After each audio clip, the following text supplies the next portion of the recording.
Last season ended with, looked like the end of the world. Scully was looking up towards a UFO.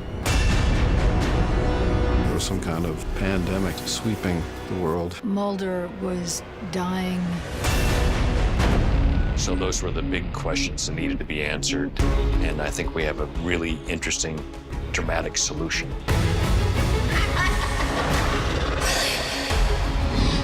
Langley? One of the best things about doing the X-Files is it allows you to do so many different things. It allows you to tell good dramatic stories, funny stories, poignant stories, and scary stories. Could be the end of the world, and then we could be doing a Darren Morgan episode. Mulder, I've been trying your cell all day. Was out squatching, Bigfoot hunting, had my phone turned off. We're doing 10 this year as opposed to 6 the last time, and I think doing 6 was difficult because we had to reintroduce characters. It feels more like quintessential X-Files this season. We're better set up to get back to the partnership and the banter that comes with that. If you eliminate the impossible, whatever is remaining, even if improbable, must be the truth. No sugar, Sherlock. People ask me, why is the X-Files successful? I think it's a simple answer of David and Jillian's chemistry is ridiculous. Why do you operate so well with your hands cuffed behind your back? As if you didn't know. I spent a lot of time standing across from them in scenes, and it's a treat to be able to do that again. Obviously, we have years and years of working together, so there's a lot of history. That's kind of what you use as an actor. If you don't have a history, you have to make one up. The truth still lies in the X-Files, Mulder. Both of us have the luxury with one another of not having to do that. When I look at her on screen, it's like I'm looking at an old friend, and that works. You still got some scoot in your boot? Let's boot you out of here.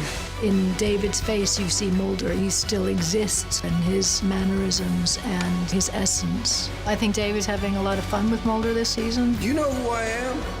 I'm Fox freaking Mulder, you punks! Feels like he's enjoying being in Mulder's shoes.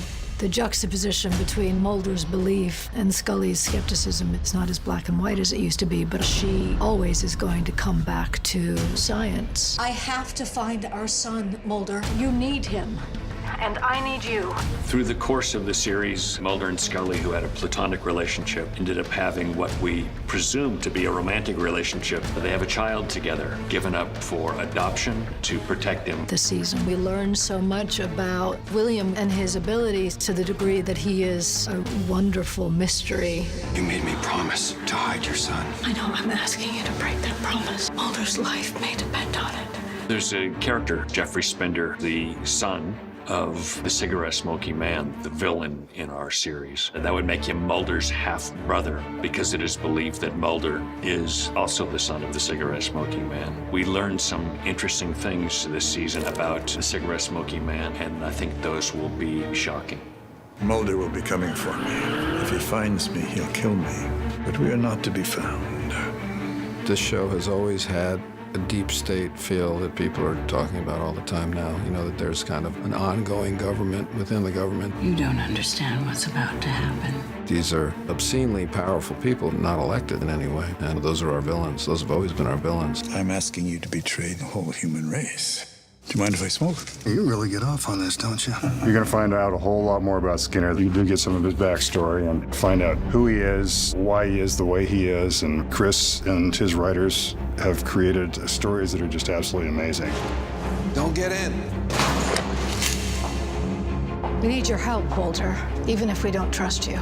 How did we get here? There's definitely a hiccup in the relationship between Mulder, Scully, and Skinner, and whether or not that is resolved is to be seen. We're not asking for you to get us out of this, but we do expect your help. We need to see the X-Files. They want to save humanity. You want to see blood in the streets. What are the elements of Scully that are quintessentially Scully, that are not inappropriate to somebody who is older?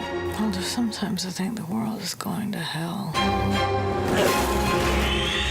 We're the only two people who can save it. The world is going to hell, Scully. What is driving this character? You know, it's a guy who's happy to be back doing the work that he did. He's back doing the X-Files. All right, let's do it again.